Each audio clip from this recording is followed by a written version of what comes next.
at Spotlight. This is Pastor Dan, and we're doing a series on mission testimonies. I've done 3 about the Philippines. Maybe we'll shift. I could tell you all day about the Philippines, but and we're going again this fall, which is why he asked me to do this. But let's talk about Jamaica. We had some Jamaicans at last year at university, Bobby Brown, some others, and they said, we want you to come to our place. So maybe 17 or 20 of us, I forget. Maybe half were Jamaicans themselves. So we had to fly, to Miami, fly all night, get down there. Finally, we're at this place. We got no sleep, and they just weren't ready for us. The conference youth director had gone to another island for some meeting, and they got us on a bus and took us down there, but no one was ready. There was no food, there was no water, no toilet paper, and workmen were sleeping in our beds. I said, wow, this is hard. They told us we would be in the beautiful, lovely, cool ocean breezes of Jamaica. We weren't that far from the ocean, but there were no ocean breezes. It was sweltering.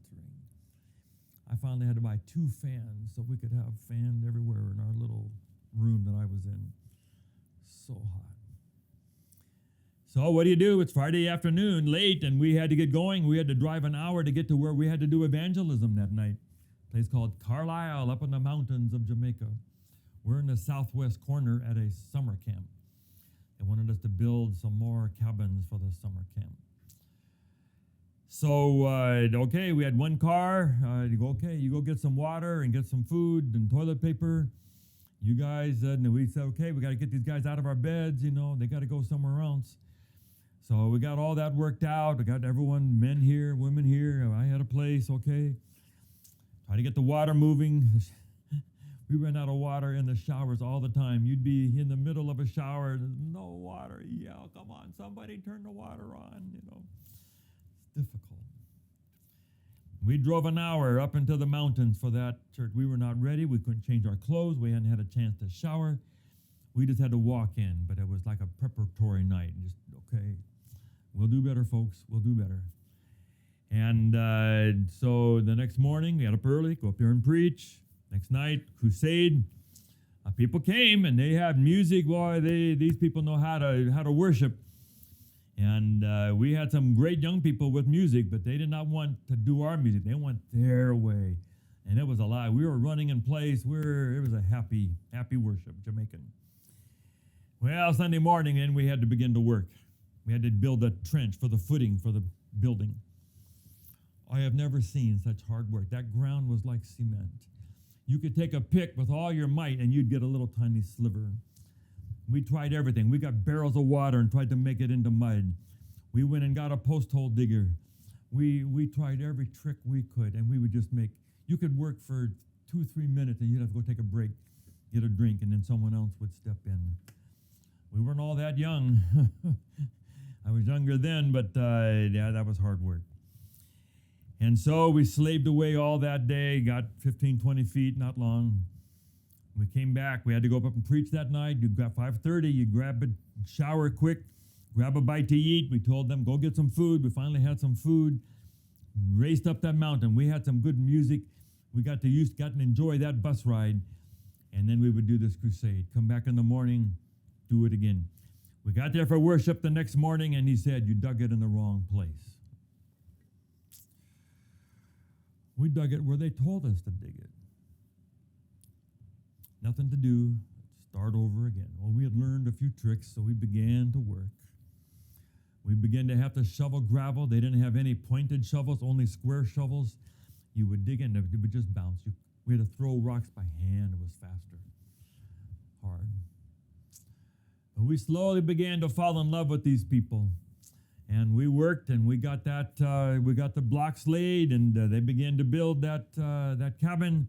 We built a restroom. Workmen were working around with us now. We're beginning to make friends with everybody. And then the crusade. There wasn't a lot of interest at the meeting, but we enjoyed the church brethren. One night I got up there, and music was done, and I began to start to preach. And another crazy man walked in and began to preach at the same time. He just unshaven, shaggy, just obviously crazy. And he wanted to preach too. So here he and I are preaching at the same time. Well, luckily some people got a hold of him and ushered him away. So we preached our heart out in Jamaica. Pastor wasn't even around, difficult. Finally, but we loved these people. Finally came Sabbath morning, and there's only 2 or 3 people that were considering baptism. So finally, we were just sitting there waiting. We'll find out they were having a wedding in the back. These people couldn't be baptized until they got married. They're living together. And then there's no water in the baptistry. They had to go somewhere miles away, get buckets of water, and come fill up the baptistry. Finally, we got them baptized. Unbelievable experience. But eventually, it became a home run life. We fell in love with Jamaica. We cheer on Jamaican teams. We baptized those people. We built that place up. And a typhoon came through like 2 weeks later, obliterated the building we had slept in. But the building we built was there. The sinks that we bought were there. The refrigerator and the stove that we bought were there. Everything that we had done stood the test. So we're very thankful. We're proud to have done Jamaica. This is Spotlight. We hope you'll join us next time. Thank you for watching Spotlight. We're so excited about this. We hope that you'll subscribe and so you'll get all of them. And please just forward it on to others and tell other people about it. And let's just see what kind of an audience we